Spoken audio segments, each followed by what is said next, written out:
जय महाकाल, जय माँ भगवती काली। माँ कालिका पुराण भाग 29। आदि सृष्टि का वर्णन। आदि सृष्टि का वर्णन करते हुए मार्कंडेय मुनि जी ने कहा, यह काल नाम वाला स्वयं देव ही है, जो सर्जन, पालन और संहार करने वाला है। उसके किसी भाग से सर्जन और प्रलय अविच्छिन्न हैं। लय भाग के व्यतीत हो जाने पर सर्जन करने की इच्छा समुत्पन्न हुई थी और ज्ञान के स्वरूप वाले पर ब्रह्मा विभु को ही सर्जन की इच्छा उत्पन्न हुई थी। इसके अनंतर उसके द्वारा प्रकृति स्वयं ही भली भांति धरती के द्वारा संजोभित हुई थी। वह संजुप्त होकर त्रिगुण के स्वरूप वाली अर्थात सत्व, रज, तम ये तीन गुण हैं, वह प्रकृति सभी कार्य करने के लिए हुई थी। जिस प्रकार से सन्निधि मात्र से ही गंध क्षोभ के लिए हुआ करती है, उसी भांति लोकों के कर्ता होने से यह परमेश्वर मन का होता है। हे ब्राह्मण, वह भी क्षोभ के करने वाला है और वही क्षोभ करने के योग्य होता है। वह संकोच और विकास के प्रधान होने पर स्थित है। परमेश्वर प्रभु को प्राण पुरुष अपनी केवल इच्छा के करने ही से सृष्टि की रचना करने के लिए कारण हुआ करते हैं। इसके अनंतर उन जगतों के स्वामी ने फिर भी संजोग किया था। फिर गुणों के अर्थात सत्वगुण, रजोगुण और तमोगुण, इन गुणों के सामान्य होने से जो कि क्षेत्र के ज्ञाता में अधिष्ठित थे, उस स्वर्ग अर्थात सर्जन के काल में गुणों के व्यंजन की उत्पत्ति हुई थी। ईश्वर की इच्छा से समीचीन प्रधान तत्व से प्रथम ही अद्भुत महत्त्व प्रधान को समावृत किया था। प्रधान के द्वारा आवृत उस महत्त्व से अहंकार उत्पन्न हुआ था। यह अहंकार वैकारिक, तेजस और तामस भूत आदि था। सबसे आगे अर्थात पहले तो अहंकार समुत्पन्न हुआ था। वह 3 प्रकार का था। वह सनातन भूत आदि का और इंद्रियों का हेतु था। उस महत ने अर्थात महतत्व ने उत्पन्न होते ही अहंकार को समावृत कर लिया था। उस समावृत अहंकार से 5 तन्मात्राएं समुत्पन्न हुई थी। सबसे पहले शब्दा तन्मात्रा और फिर रसत तन्मात्रा एवं 5वीं गंध तन्मात्रा क्रम से ही समुत्पन्न हुई थी। उन सभी तन्मात्राओं में प्रत्येक तन्मात्रा को अहंकार ने समावृत कर लिया था। फिर उन परमेश्वर प्रभु ने शब्द के लक्षण वाले आकाश को शब्द की तन्मात्रा से सर्जित किया था। उस प्रकार के शब्द मात्रा को उस भूत आदि ने समावृत कर लिया था। शब्द तन्मात्रा के सहित स्पर्श तन्मात्रा से शब्द से समन्वित स्पर्श गुण वाला वायु उत्पन्न हुआ। आकाश और वायु से संयुक्त रूप तन्मात्रा से दे दीप्यमान तेज हुआ था, जो सभी ओर से समन्वित हुआ था। इसके उपरांत वायु तेज से युक्त विपत से जल की उत्पत्ति हुई। वह रत तन्मात्रा से भली भांति सभी ओर से उसके द्वारा व्याप्त हो गया था। जल को भी जो अपरिमिति वाले भगवान विष्णु की आधार शक्ति है, उसने निराधार और अनिल के द्वारा आंदोलितों को धारण किया था। सबसे प्रथम परमेश्वर प्रभु ने उनमें बीज का सर्जन किया था। यह बीज हेम अंड हो गया था, जिस अंड की प्रभा सहस्त्रांशु के ही समान थी। महतत्व के आदि लेकर विशेष के अंत पर्यंत सबसे समावृत होकर आरंभ किया था।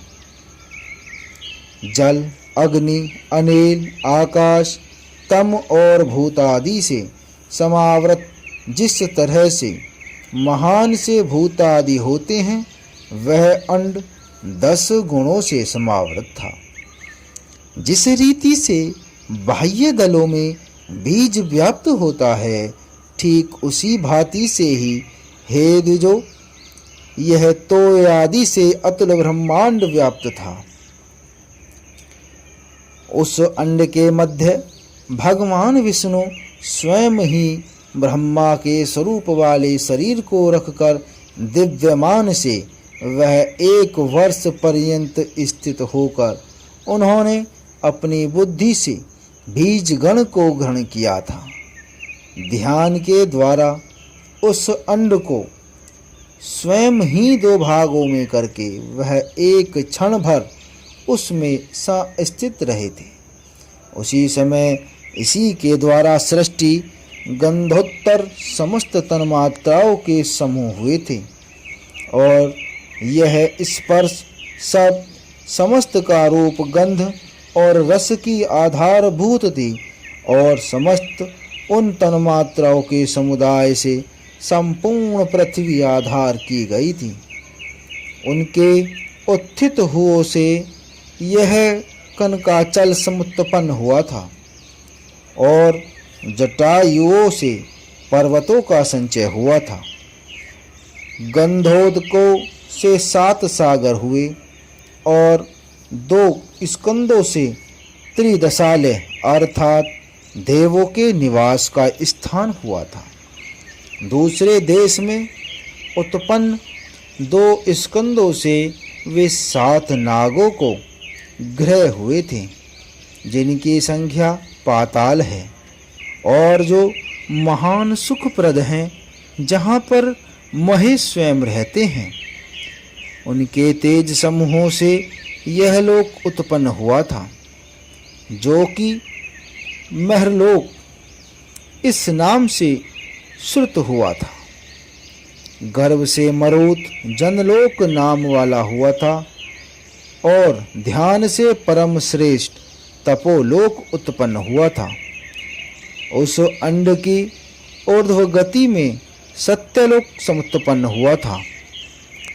उस ब्रह्मांड के खंड के भगवान अच्युत विष्णु हैं, जिनको धीर पुरुष परम पद कहते हैं, और जो ज्ञान के ही द्वारा जानने के योग्य वीर परिनिष्ठित रूप से समन्वित हैं। इसी रीति से सबसे प्रथम विष्णु स्वरूप वाले हुए थे, और वे ही स्थिति अर्थात पालन के लिए हुए, क्योंकि ये स्वयं ही समुत्पन्न शरीर वाले थे, अर्थात इनकी उत्पत्ति स्वयं अपनी इच्छा से ही हुई थी, और इनको किसी ने उत्पन्न नहीं किया था। अतएव उन भगवान विष्णु ने स्वयंभू यह प्रसिद्धि प्राप्त की थी। इसके अनंतर भगवान विष्णु यज्ञ वाराह के रूपधारी हुए थे, जो भूमि के समुद्रण करने के लिए परमाधिक पीन थे। उन वराह के रूपधारी प्रभु ने मध्य में निमग्न होती हुई इस पृथ्वी का भेदन करके अत्यधिक वेग से अंदर चले गए थे। अपनी दाढ़ के अग्रभाग में पृथ्वी को रखकर वे संपूर्ण जल का अतिक्रमण करके ऊपर आगत हो गए थे। इसके अनंतर यह 7 फनों से संयत अनंत की मूर्ति होकर इस पृथ्वी को धारण करने के लिए प्रकट हो गए थे। शेषनाग ने भी अपने फन को फैलाकर और उसने एक फन पर धरते धारण करके जल में संस्थित होते हुए जल के ऊपर उसको रख दिया था। और यज्ञ वराह ने भी पृथ्वी को त्याग दिया था। उन शेष ने भी फनों को फैला दिया था।